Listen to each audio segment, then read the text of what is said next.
If you were to set out to become expert at whitewater kayaking, I seriously doubt if you'd just pick up a book and start reading. You would know you have to get in a boat and get in some water.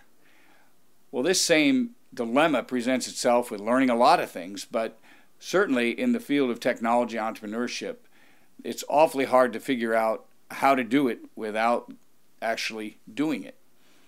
One of the reasons is that so many demands come together in one place. You have technical uncertainties, business uncertainties, and almost any venture of this type, you want to have it globally relevant in lots of places. So you've got to be globally competent as well. And if you're hoping that these challenges are about to dissipate anytime soon, I have bad news for you. If you think about the problems we face in the 21st century, they have never been more technically demanding nor more global. Things like climate change, water supply, food production, affordable medicine, all of these things are huge problems and are going to have to be tackled from lots of angles coming together. But it's not always just high tech. I have an example from Baylor University where Dr. Walter Bradley has developed a new technology with waste parts from coconuts and created a company called Whole Tree. So what they're doing is taking this waste material and creating high-value parts, products like parts of cars, and affecting third-world communities where the coconut farmers are fairly rewarded. And oh, by the way, yeah, it's a good business. It creates jobs and dollars right here in Waco. Having these three sets of competencies come together, technology, business, and global, isn't all exactly quite enough, though, because to build sustainable good in the world, these competencies need to be surrounded by strong character, high ethical standards. And that's not only because it results in better behavior, but also because purpose-driven efforts flourish in the marketplace. So in my work in the entrepreneurship department, the key question is how do we produce entrepreneurs with the know-how required to make all this work, and how do we get that to happen while they're students in school? Well, to go back to our analogy, we have to get them in the water. They're not going to learn how to drive a kayak from a book. And the problem that presents is that the very people who could give them that experience are hair-on-fire entrepreneurs who don't have time to be bothered just for the sake of giving society a long-term benefit. So they're going to have a better reason, or they just can't afford to do it while they're building their own businesses.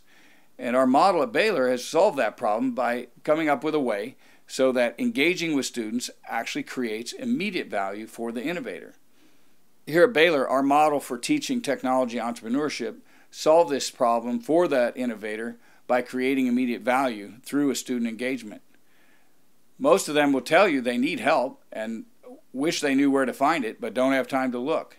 So what we do is take a globally proven toolkit called SuperCoach Entrepreneurial Training, and we organize our engagement with that innovator so that by having extra help and bringing in world-class expertise in the form of the curriculum, together students and innovator gain what they need.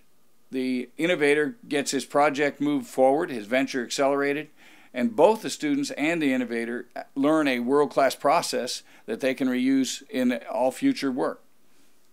Being able to produce both of those sets of value, the immediate impact on a venture and the long-term impact in innovation capacity, both of the student and the venture we're working with, is a lot like the double bottom line impact of a company like Whole Tree, where you get social value along with commercial value.